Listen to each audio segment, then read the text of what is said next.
Didn't you hear the weather for today? They've been calling for rain all week. Yeah, I heard the weather, she replied as she pulled off her soaked sweater, walked over to the kitchenette next to Mr. Whitfield's cubby, and wrung it out. Don't you have an umbrella? Mr. Whitfield asked innocently. You know, I have half a dozen of them. People leave them behind all the time. I had one, she grumbled, but it broke. The button wouldn't work. Ah, there's your problem.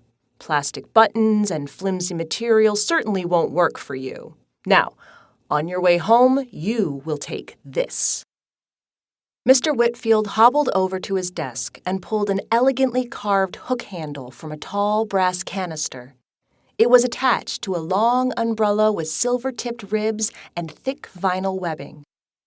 After wiping off her glasses, Maggie walked over and looked at what Mr. Whitfield was holding. It was an old umbrella. When she held it in her hand, she could tell because it was heavy, made of real metal and wood. This will protect you, and keep it with you because the rain is not expected to stop for the next several days. Mr. Whitfield reached under the flaps of vinyl, showed Maggie where to press the metal tab down, and then gently glided the ring all the way up to the top. The umbrella bloomed like a black flower. Mr. Whitfield, it's bad luck to open an umbrella indoors, Maggie said. Oh, posh. Here. He slid the umbrella closed and handed it to Maggie with a wink. Now, put this away.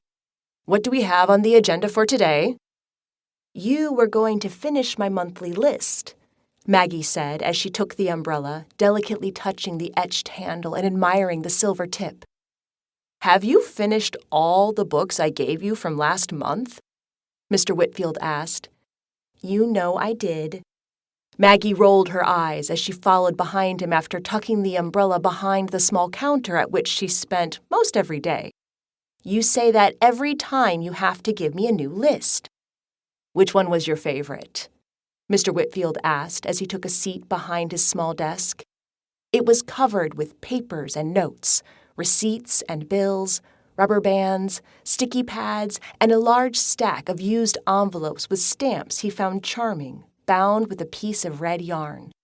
There was also an assortment of vintage pens in various stages of dryness that often required him to lick the tip to get the ink to flow. We discussed this already, Mr. Whitfield. I told you that the Count of Monte Cristo was my favorite out of this bunch. I'm glad I saved it for last because Madame Bovary was... Maggie pretended to yawn and stretch her mouth wide while patting it with her hand. But what of the main character, Emma Bovary?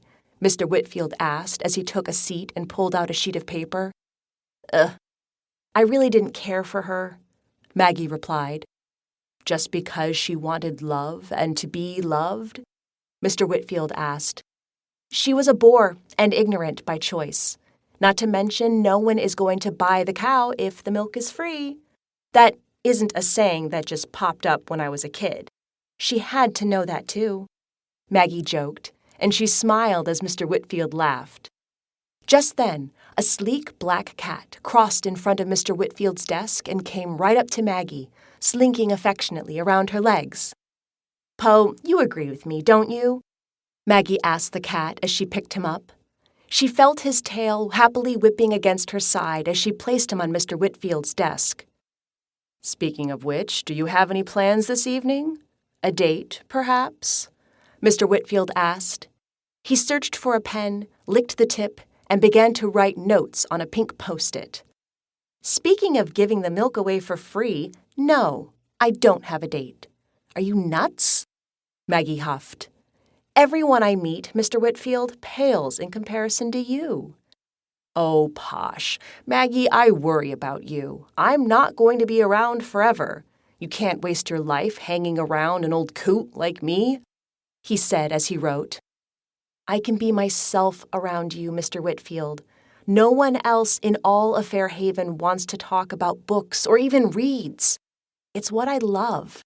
And no one wants to know about it, so it's pretty safe to assume they don't want to know about me.